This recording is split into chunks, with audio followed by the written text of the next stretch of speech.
Train 3 is taking off soon. Evacuate the crowd. Race for explosion. Hang up. Based on this morning's explosion, the bomber is no joke. They never underestimate their opponents. And right now, New York traffic is a real joke. It'll take at least double the time to get there. So John decided to take a route less traveled. He commandeered a cop car like a pro. The guy hadn't reacted yet when he burned rubber, turned the car, hit the gas, and sped off like in a video game. He said going south was fastest, but now east. John took a detour through the park. What a mix-up. It was like playing a mission on a map, charging ahead with no care in the world, dodging people left and right while saving a solid half an hour. Zeus silently prayed. Surviving with this madman was nothing short. Things will get tough. John called an ambulance as a cop to secure escape, taking the hard path. No matter the road width, he drives like a pro. Frustrated drivers fume, but keep quiet. The ambulance arrived like it was scripted, right on time, like a perfectly coordinated show. They cruised smoothly halfway there, when with 12 minutes left, John took to the sidewalk. With time running short, they split up, leaving Zeus with the cab while John dashed to catch that train. He had to locate the bomb fast. The subway had already departed, and John bolted onto the sidewalk. What was his move? He lifted the metal grate, and lo and behold, the subway just below had left. He jumped right in. He twisted to the side, got his rhythm down, and kicked the train window wide open. He caught line 3 and started a thorough search, even underskirts. Zeus arrived at his destination with a grin, but the passengers looked utterly bewildered. He rushed through security onto the platform, and at precisely 10:19, he reached the phone booth. Meanwhile, John finally located that liquid bomb and carefully retrieved it. Zeus finally made his way into the phone booth, and right on cue, the subway police arrived as well. What a truly hectic and busy moment this turned out to be. John backed away calmly. Subway passengers started to realize something was off, and Zeus was catching on too. The subway was about to arrive, and John smashed the back window, tossing the bomb out to minimize casualties. Subtitles.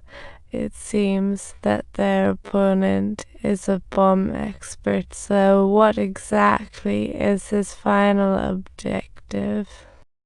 This is truly a huge disaster. Several fire trucks arrived, onlookers gathered, and John tried his best to minimize damage. But he realized that bomb was going to detonate no matter what, and it was definitely going off here. The bomber must have some kind of plot, but what could possibly make this place so special? Then several officers met with them in a vehicle. They showed some suspect photos and asked about a few. The top suspect was Rube, and John suddenly realized. He instantly remembered Hans Rube, the villain pushed off a building in Die Hard, and the man in the photo was his brother, Simon Bedrube. Now it clicked. Simon called again, and the folks in the car were picking up on his every word. Even someone yawned a little. He planted a 2,400-pound bomb in NYC School 1 of 1446, set to detonate at 3 p.m., same as before. If anyone tried to evacuate the school, the bomb would blow instantly unless John and Zeus could complete the task. Back to the phone booth it was, with just 20 minutes to reach it. After the previous explosions, no one dared to act. Now they had to rally enough manpower, letting John take the lead.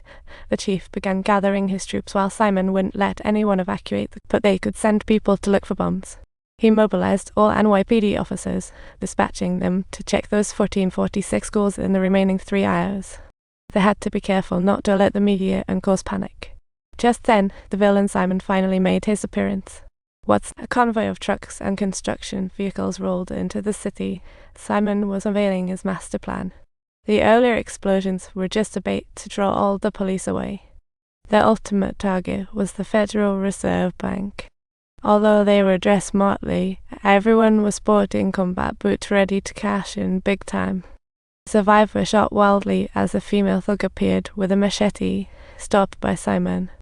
Thugs began the raid, using a bulldozer to pull down cages and loaded over 140 billion worth of gold. 20 minutes later, John and his group arrived exactly at the designated spot and received a call. Simon revealed a clue. He hung up and saw an elephant nearby. Could it be a clue? Sure enough, a suitcase. John had to open it, but there was no explosion when he did instead. The phone inside rang. Simon posed another riddle. Done right, the bomb won't explode. 2 buckets by the fountain, 1 3-gallon, 1 5-gallon.